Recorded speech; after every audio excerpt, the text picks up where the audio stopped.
ಮೂರು ಲೋಕಗಳಲ್ಲಿಯೂ ನನ್ನನ್ನೆದುರಿಸಿ ನಿಲ್ಲಬಲ್ಲವರಿಲ್ಲ. ನ್ಯಾಯೋಚಿತ ಯುದ್ಧದಲ್ಲಿ ದೇವೇಂದ್ರನೂ ನನ್ನೊಂದಿಗೆ ಕಾದು ಗೆಲ್ಲಲಾರ. ನೀನು ಯುದ್ಧ ಮಾಡು, ನೋಡೋಣ. ನೀವೈವರಲ್ಲಿ ನಾನು ಆಯ್ದುಕೊಳ್ಳಬಹುದಾದ ಶೂರ ನೀನೊಬ್ಬನೇ. ನಾನು ಒಪ್ಪುತ್ತೇನೆ.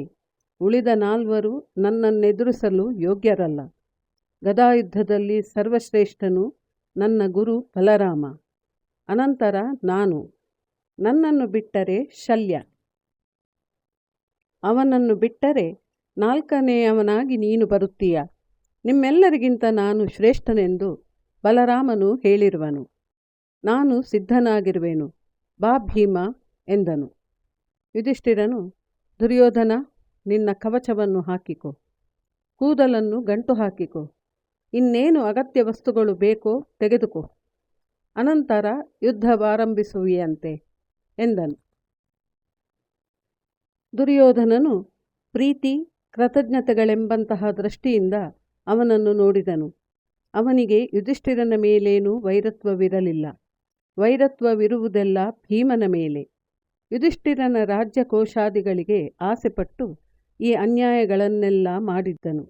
ಅವನ ಮನಸ್ಸಿನಲ್ಲಿ ಯುಧಿಷ್ಠಿರನ ಮೇಲೆ ಪ್ರೇಮ ಗೌರವಗಳು ಉಕ್ಕಿ ಬಂದವು. ಇವನು ನಿಜವಾಗಿಯೂ ರಾಧೇಯನ ಸೋದರನೇ ಹೌದು ಎನಿಸಿತು. ಇಬ್ಬರ ನಡುವೆ ಎಂತಹ ಸಾಮ್ಯವಿದೆ!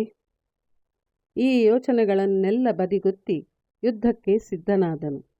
ತನ್ನ ಬಂಗಾರದ ಕವಚವನ್ನು ತೊಟ್ಟನು. ತಲೆಯ ಮೇಲೆ ತನ್ನ ಸುಂದರ ಕಿರೀಟವನ್ನು ಧರಿಸಿದನು. ಇವುಗಳಿಂದ ಅಲಂಕೃತನಾಗಿ ಅಲ್ಲಿ ನಿಂತುಕೊಂಡ ದುರ್ಯೋಧನನು ಎರಡನೆಯ ಅಸ್ತಮಿಸುತ್ತಿರುವ ಸೂರ್ಯನಂತೆ ಶೋಭಿಸಿದನು. ಯುದ್ಧವು ಇನ್ನೇನು ಪ್ರಾರಂಭವಾಗುವುದರಲ್ಲಿತ್ತು. ಅಷ್ಟರಲ್ಲಿ ಅಲ್ಲಿಗೆ ಬಲರಾಮನು ಬಂದನು. ಎಲ್ಲರಿಗೂ ಅವನನ್ನು ನೋಡಿ ಅತಿಶಯ ಸಂತೋಷವಾಯಿತು. ಶಿಷ್ಯರ ನಡುವೆ ಗದಾಯುದ್ಧ ನಡೆಯಲಿರುವುದೆಂದು ನಾರದರಿಂದ ಅವನು ಕೇಳಿ ತಿಳಿದಿದ್ದನು.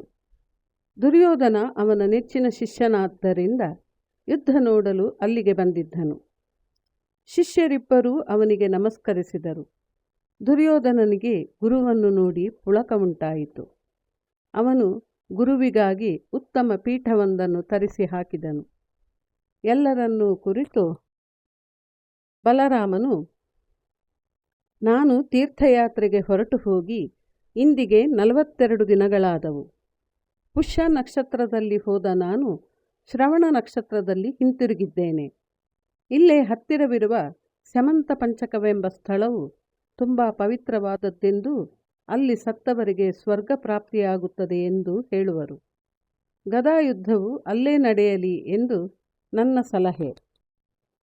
ಯುಧಿಷ್ಠಿರನು ಹಾಗೆಯೇ ಆಗಲಿ ಎನ್ನಲು ಎಲ್ಲರೂ ಒಪ್ಪಿ ಸಮಂತ ಪಂಚಕಕ್ಕೆ ಹೊರಟರು. ಕುರು ಸಾಮ್ರಾಟನಾದ ದುರ್ಯೋಧನನು ಪಾಂಡವ ವೀರರೊಂದಿಗೆ ಗದಾಧಾರಿಯಾಗಿ ತಲೆ ಎತ್ತಿಕೊಂಡು ಗಂಭೀರವಾಗಿ ನಡೆಯುತ್ತಾ ಹೋದನು. ಬಲರಾಮನ ಬರುವಿಕೆಯಿಂದಾಗಿ ಅವನ ಮನಸ್ಸು ಪ್ರಸನ್ನವಾಗಿದ್ದಿತು. ಇದು ಮುಂದಿನ ಭಾಗದಲ್ಲಿ ಮುಂದುವರಿಯುವುದು.